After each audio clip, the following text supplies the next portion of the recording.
Imagine being human and deciding you need clothes. Not because someone invented fashion, and definitely not because humans suddenly discovered pants. Clothing probably started because being naked became a terrible survival strategy.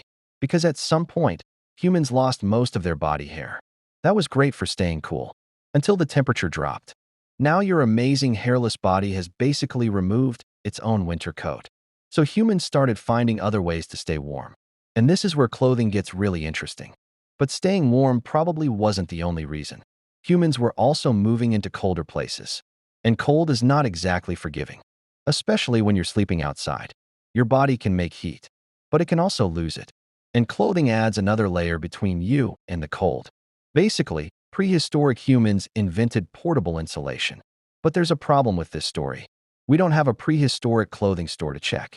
It also protected your skin, especially from the sun and annoying insects.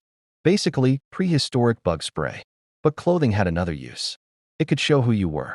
Different groups had different styles, and some clothing showed status. So yes, humans invented prehistoric drip. Not bad for people without a fashion store. But warmth was still the main goal, especially at night, because nights got cold, really cold, and fire could only do so much. So you wrapped up, then wrapped up again, because apparently, one layer wasn't enough. Eventually, clothing became normal, and humans never really stopped. But there was one problem. Clothing could get wet, very wet, and wet means cold. So humans got smarter. They treated the material. They made it softer and easier to wear. Then came better tools. And suddenly, clothing got complicated. Now you needed a needle and thread. Then you started sewing, tiny stitch by tiny stitch, which sounds relaxing, until you miss your finger. Then it isn't. But it worked. Now it actually fit. And that changed everything. Now you could move better, run better, climb better, and stay warmer, which was kind of the point. But clothing wasn't just practical. It could also say something, like who you were, or where you belonged, and sometimes, how important you were. Some clothes were just fancier. Some were very basic. And some were basically status symbols. Because apparently, humans are humans. We even decorated them with shells, beads, even animal teeth. Because surviving wasn't enough. You had to look good too. Then came different materials. Plants could become fabric. Pretty clever. Then came weaving, thread over thread, until you had fabric, which was much lighter and easier to carry. Now you had options. Finally, prehistoric shopping. Then came pockets. Honestly, genius. Now you could carry things, like tools, or food. Very important food. Clothing also helped with work. Hunters needed freedom to move. Workers needed durability. So clothing became useful everywhere. Then came footwear, because bare feet hurt, especially on rocks or freezing ground. So they wrapped their feet. Pretty simple, but it worked. Then people improved it. Better fit, better protection. Congratulations. Ancient shoes. Then came protection from rain, because getting soaked sucks, especially when it's freezing. So layers became useful. One layer, then another, much warmer and easier to survive winter. Clothing had become essential, not a luxury. You needed it, especially in winter. But here's the weird part.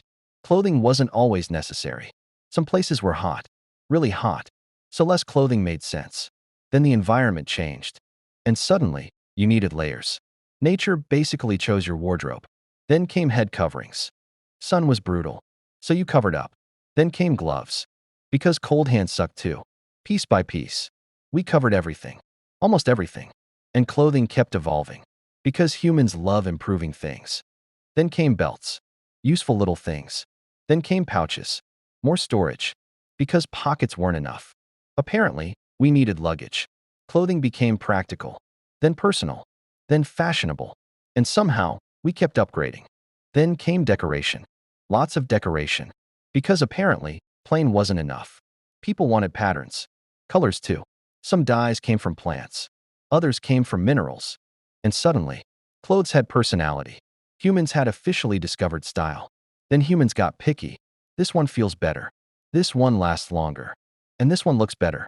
Yep, fashion had arrived. But clothing still had a job, keeping you alive. Cold could kill. So every layer mattered, especially when winter arrived. Then came rain. Lots of rain. Wet clothes were awful. So humans improvised. Better coverings. Better layers. Better protection. Basically, ancient weather gear. And then came belts. Because apparently, pockets weren't enough. Then came bags. Actual bags. Now you could carry more. Way more. Probably too much. Classic human behavior. Clothing kept getting smarter, more useful, and more comfortable, until clothing became normal. And eventually, it became culture. Different places, different clothes. Different climates, different choices, and different traditions. Some clothes meant something. Others just kept you warm. Either way, clothing stayed. And humans kept improving it. From hides to woven fabric. From survival to self-expression. And somehow, we still care what we wear. Thousands of years later. Same species. Same weird obsession. Just better fabric. So yeah, clothing started with survival.